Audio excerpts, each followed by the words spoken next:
ਦੋਸਤੋ ਜੁਦਾਈ ਦਾ ਕੌੜਾ ਘੁੱਟ ਹਰ ਕਿਸੇ ਨੂੰ ਪੀਣਾ ਪੈਂਦਾ ਹੈ ਤੇ ਜਿਹਦੇ ਨਾਲ ਜ਼ਿੰਦਗੀ ਦੇ ਅਨਮੋਲ ਲਮਹੇ ਗੁਜ਼ਾਰੇ ਹੋਣ।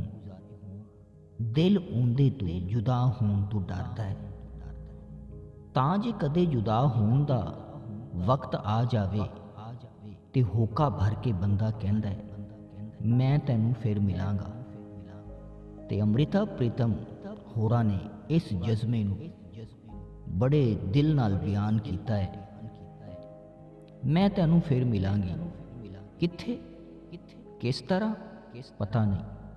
ਸ਼ਾਇਦ ਤੇਰੇ ਤਖਯੁਲ ਦੀ ਚਿਨੰਗ ਬਣ ਕੇ ਤੇਰੇ ਕੈਨਵਸ ਤੇ ਉਤਰਾਂਗੀ, ਜਾਂ ਖੌਰੇ ਤੇਰੇ ਕੈਨਵਸ ਦੇ ਉੱਤੇ ਇੱਕ ਰੇਸ਼ਮੀ ਲਕੀਰ ਬਣ ਕੇ ਖਾਮੋਸ਼ ਤੈਨੂੰ ਤੱਕਦੀ ਰਵਾਂਗੀ, ਜਾਂ ਖੌਰੇ ਸੂਰਜ ਦੀ ਲੌ ਬਣ ਕੇ ਤੇਰੇ ਰੰਗਾਂ 'ਚ ਘੁਲਾਂਗੀ, ਜਾਂ ਰੰਗਾਂ ਦੀਆਂ ਬਾਹਾਂ 'ਚ ਬਹਿ ਕੇ ਤੇਰੇ ਕੈਨਵਸ ਨੂੰ ਵਲਾਂਗੀ।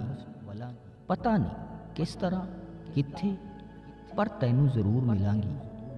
ਜਾਂ ਖੌਰੇ ਇੱਕ ਚਸ਼ਮਾ ਬਣੀ ਹੋਵਾਂਗੀ ਤੇ ਜਿਵੇਂ ਝਰਨਿਆਂ ਦਾ ਪਾਣੀ ਉੱਡਦਾ, ਮੈਂ ਪਾਣੀ ਦੀਆਂ ਬੂੰਦਾਂ ਤੇਰੇ ਪਿੰਡੇ ਤੇ ਮਲਾਂਗੀ ਤੇ ਇੱਕ ਠੰਡਕ ਜਿਹੀ ਬਣ ਕੇ ਤੇਰੀ ਛਾਤੀ ਦੇ ਨਾਲ ਲੱਗਾਂਗੀ। ਮੈਂ ਹੋਰ ਕੁਝ ਨਹੀਂ ਜਾਣਦੀ, ਪਰ ਇੰਨਾ ਜਾਣਦੀ ਹਾਂ ਕਿ ਵਕਤ ਜੋ ਵੀ ਕਰੇਗਾ, ਇਹ ਜਨਮ ਮੇਰੇ ਨਾਲ ਟੁਰੇਗਾ।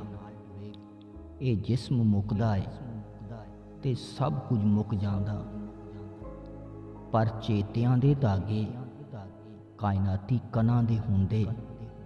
ਮੈਂ ਇਹਨਾਂ ਕਣਾਂ ਨੂੰ ਚੁਣਾਂਗੀ, ਧਾਗਿਆਂ ਨੂੰ ਵਲਾਂਗੀ ਤੇ ਮੈਂ ਤੈਨੂੰ ਫਿਰ ਮਿਲਾਂਗੀ, ਤੈਨੂੰ ਫਿਰ ਮਿਲਾਂਗੀ।